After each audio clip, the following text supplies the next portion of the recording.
So now, after Floyd gets by Pep in a 10-round decision, unanimous decision win, he finally gets his title shot against the WBC Super Featherweight title holder in Gennaro Hernandez. Hernandez had already successfully defended his title 3 times after taking it from Azuma Nelson. Most people wouldn't rank this win by Floyd over Hernandez as one of his greatest wins, but I would. Gennaro Hernandez was a great fighter who finished his career with only 2 losses. One to Oscar De La Hoya for the WBO lightweight title, and then he lost, of course, his title shot or his title defense against Floyd Mayweather. His only 2 losses of his illustrious career. His last fight was against Floyd. He retired after losing to Floyd, and his career record ended up being 32-2-1. Hernandez was a 2-time world champion. He was a great boxer who could counterpunch. He had a solid jab and was a crafty, slick fighter, and way more experienced than Floyd when they fought. He also had the height advantage at 5'11". This was amazing how Floyd was able to beat him by stopping him in the 8th round. Also, I want to talk about the fact that Azuma Nelson was a great champion as well, and Hernandez defeated him to get this title. But let's check this fight out. Floyd's first title victory, first fight and becoming champion for the first time. Let's check it out. Like any young undefeated fighter, Floyd Mayweather Jr.'s head is uncluttered by doubt. It is Chicanito's job to instill doubt as fast as he can. Ring the bell. So unencumbered by doubt is young Mayweather that just like the champion, he wears into the ring on his trunks a WBC World Champion patch. As if to say, you can have that patch for now, old man, but I've got mine already on my trunks for when the bout is concluded. That's arrogance for you, the arrogance of youth. Well, sometimes if you're not sure of yourself, even when you're young, it's not going to get there later on. Young Mayweather's better power punch may be his left hook. You see Hernandez holding the right glove up near the right side of his face for the most part. Gennaro is a pretty effective defensive fighter anyway. Yesterday, in our meetings with them, Larry Merchant suggested to the 2 fighters that they're both counterpunchers, and Mayweather took exception. He said, I don't think we're counterpunchers. He's a boxer. I'm a boxer-puncher. Check it here. You're looking good, but here's what I want you to do. He ain't got no more fight in him, man. He's just trying to survive. He's trying to survive now. That's what I need you to do, man. Smart, baby. When you get in that corner, look for something back. But when you're up in that corner, let your hands go. And dig them shots to the body and head, okay? All right, then. Be smart. Here's a look at the top 130-pounders, junior lightweights in the world. Hernandez right there, who is in the process of being replaced by Floyd Mayweather Jr. as a new force. Roberto Garcia holds one of the belts, and Angel Manfredi. My favorite. Angel Manfredi might find himself in a ring with Floyd Mayweather Jr. the way this fight is going. Roberto Garcia from Oxnard, California, same hometown which has produced Fernando Vargas, perhaps soon to fight for a title at 154 pounds. Mayweather's teammate on the 1996 American Olympic team. 2 fighters meet in the middle of the ring and trade uppercuts. Mayweather's the more effective of the 2. Now he tries to bang 1-2s between the guard of Gennaro Hernandez.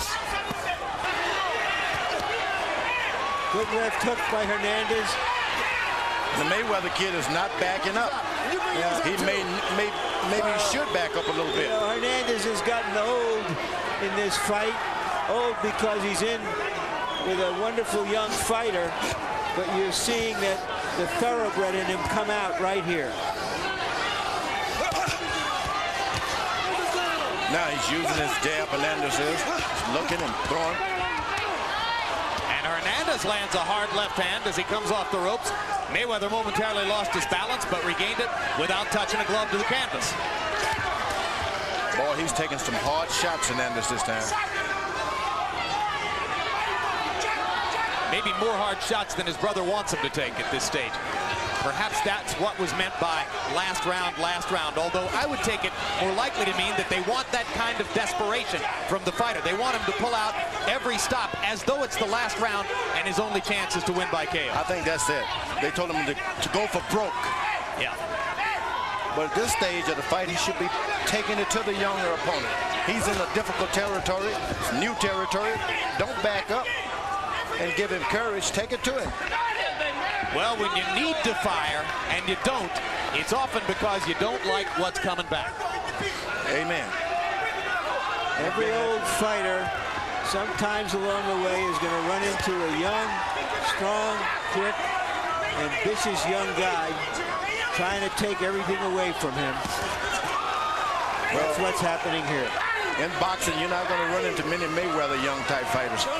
Believe me, this guy is something special.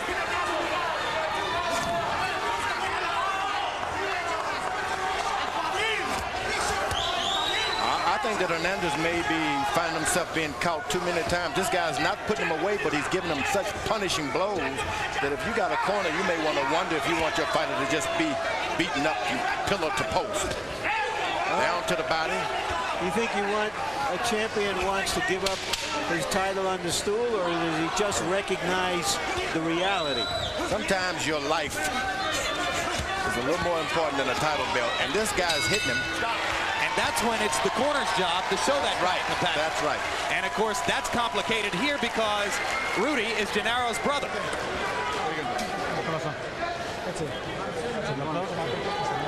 Somebody in there is saying that's it. Rudy is going to turn to referee Jay Nady and say that's enough. You want to quit? Is that the end of the game? Your brother says. Rudy Hernandez stops the fight. And I think that was courageous.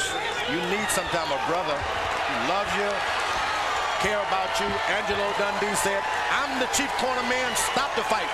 He wasn't going to let Larry Holmes punish Muhammad anymore. So I think that was a great move. Floyd Mayweather, tears of joy.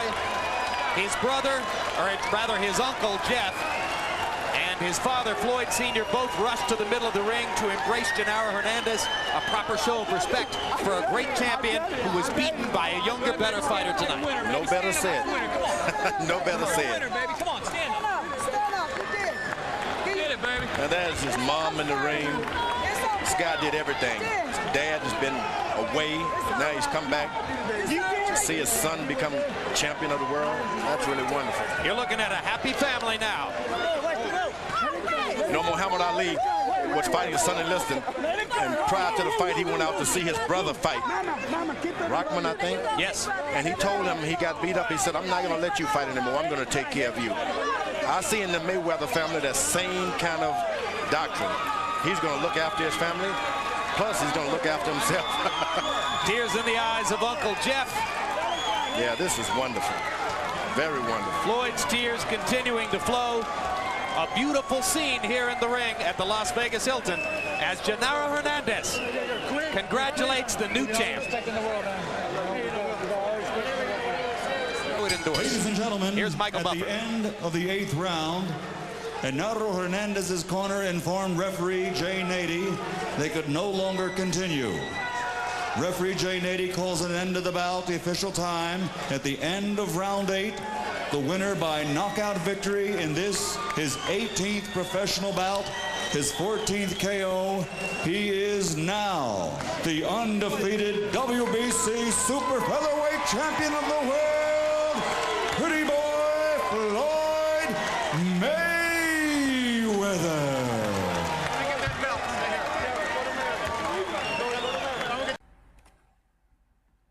Now, only 2 months after winning his first world title against the great Gennaro Hernandez, Floyd makes his first title defense against the #1 contender, Angel Man Freddy. Now, as you can see here, now we're going to start looking at rankings of the fighters that Floyd took. I said we would do it after he became champion. He's champion now. This is his first title defense as a champion against Angel Man Freddy. So we want to see what these fighters were ranked prior to fighting Floyd.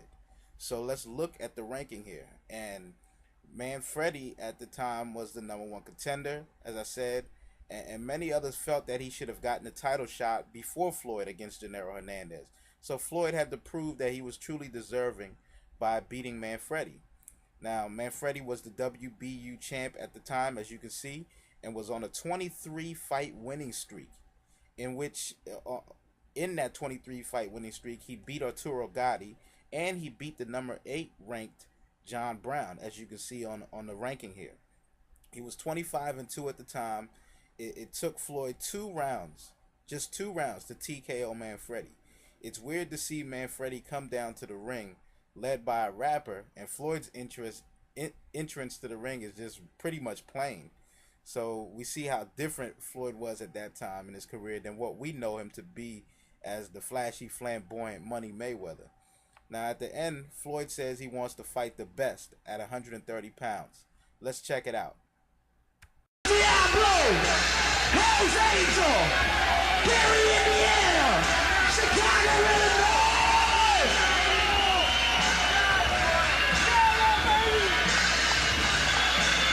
Kid Rock, I come to Spain. Watch an Angel Manfredi do his thing in the brain. Bring the noise, bring the pain, bring the hate, bring it how you wanna bring it, just don't bring it back. We don't Mayweather, we heard the trash is spoken. Bring it to the ring, not too strong, we broken, no choking.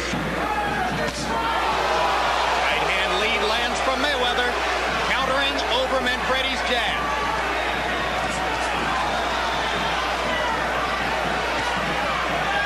Floyd has very quick hands. Quick hands and quick feet. He punches you and then poof, he's gone. And Mayweather seems a tiny bit confused as to what to do to mount his own offense. Now that Manfredi isn't throwing the jab, but there's a good idea. Mayweather with a right over the top stuns Manfredi. He's not confused at all. Pounding, and this one's gonna be stopped too.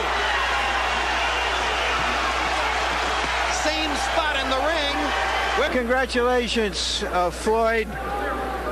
Did you think that he was defenseless on the ropes when you were pummeling him? Well, I won't say I was pummeling. I'll just say I was throwing some combination and he wasn't responding back. But first of all, I want to thank God, thank the Mayweather family, thank my grandmother, my best friend Sean, and my girlfriend Melissa Brim for all supporting me. Did you hear the referee say in there, you have to punch back to Manfredi? Well, when in the back, when we was in the dressing room, he said, if you're throwing combinations and throwing a lot of hard shots and the guy's not coming back, I may stop the fight. He said if Manfredi was doing the same to me, he would have stopped the fight. So I feel it was a good stoppage, but I feel Manfredi's a very, very good fighter. He's tough, he's strong, and he's dedicated to the sport of boxing. He got you a couple of times in there. Were your thoughts that this might go longer, or did you have any premonition that you could hurt him that quickly? Well, a lot of people don't believe in my knockout power. You gotta realize, out of 18 fights, I had 14 knockouts. But I just took my time, relaxed, and stayed focused. And I seen him open the shot, so I took it, and that's the shot that hurt him. So I threw combinations. And, all right, we're going to try to show you the punch that hurt him, and then how you finish it. Describe what you see. See, right there, the right hand that shook him up. Throwing combinations, uppercuts. He's not doing nothing. Look.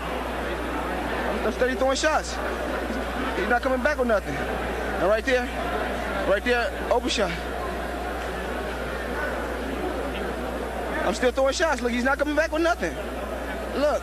You like that fighter in the red trunks? I like all fighters, man. I give respect to any fighter that get in and give up a good fight. And Manfredi's a very good fighter. All right, you have quickly established yourself in many people's eyes as the best junior lightweight now out there. What are your immediate goals? Who would you like to fight? I would like to fight the best they got out there in the 130-pound weight class. I mean, whoever they want me to fight, I'll fight. I wouldn't fight any 130-pounder. Just talk it over with my promoter, Bob Arum, and talk to my dad, and we'll set the fight up. Hopefully we can come on HBO and fight. So you're not thinking yet that you have to move up in weight. Obviously, you're tall enough to go up at least to a full lightweight, but that's a way away. Well, right now, I come in camp weighing 135, so I want to move up right away because once I get the training, I'm down on weight. The first week I was in camp, I was